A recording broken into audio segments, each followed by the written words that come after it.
Hiper é quando aquele estímulo está sendo sentido mais do que o normal, né? Então, assim, a Isso. criança ouve aquele barulho de uma forma mais acentuada, né, do que ele realmente é. E o hipo é quando ela sente menos do que deveria. Então, a gente vê, por exemplo, algumas crianças que elas não sentem dor, né, ou sentem essa dor muito amenizada, então se machucam e acabam não sentindo, né?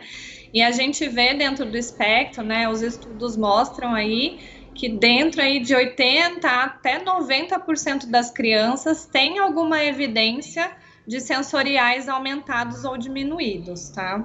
Então isso é bem comum mesmo, né, nas crianças aí com esse diagnóstico.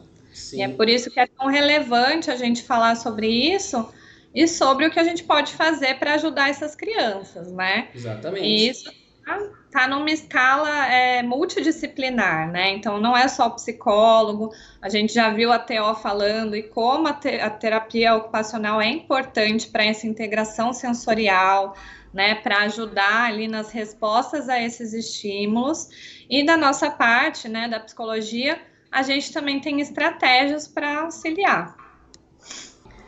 Nesses estudos que eu faço aí, né, as pesquisas que eu busco para aderir conhecimento, eu vi que uma criança, né, ela pode ter os dois estímulos, né, ela pode ter hipersensibilidade e hipossensibilidade, né, uma criança só, ela pode vir com os dois.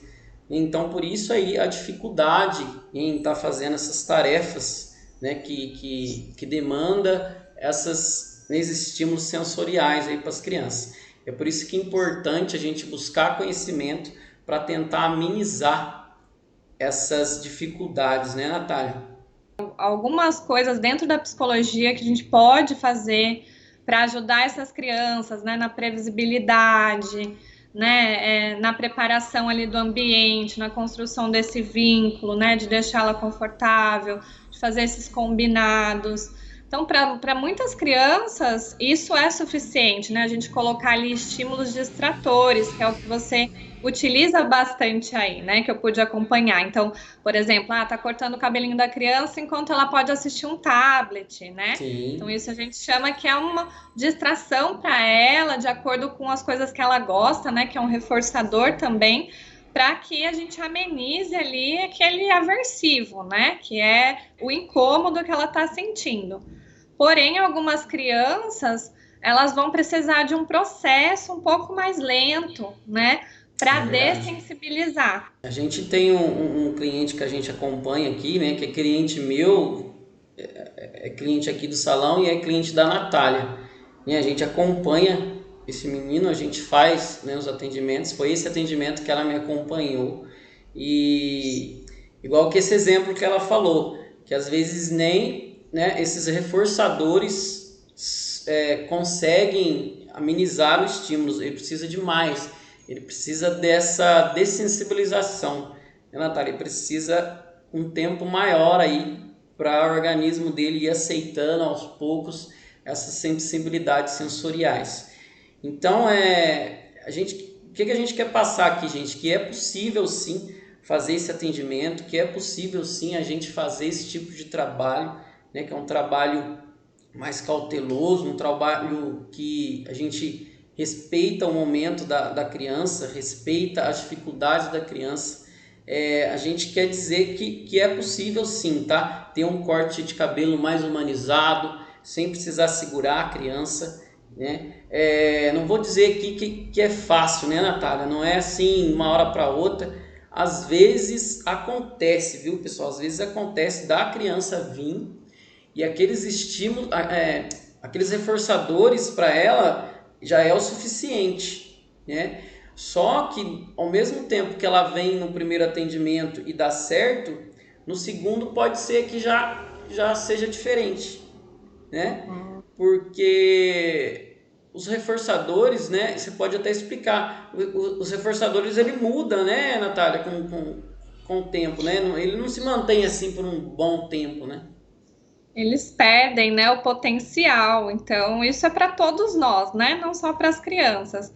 Uma coisa que a gente tem acesso, né, excessivo ali, muito, por mais que a gente goste, aquilo vai perdendo o potencial dele. Então, assim, eu amo pizza, mas se eu comer pizza todos os dias, provavelmente aquilo não vai ter mais o mesmo valor para mim, né? Então é a mesma coisa.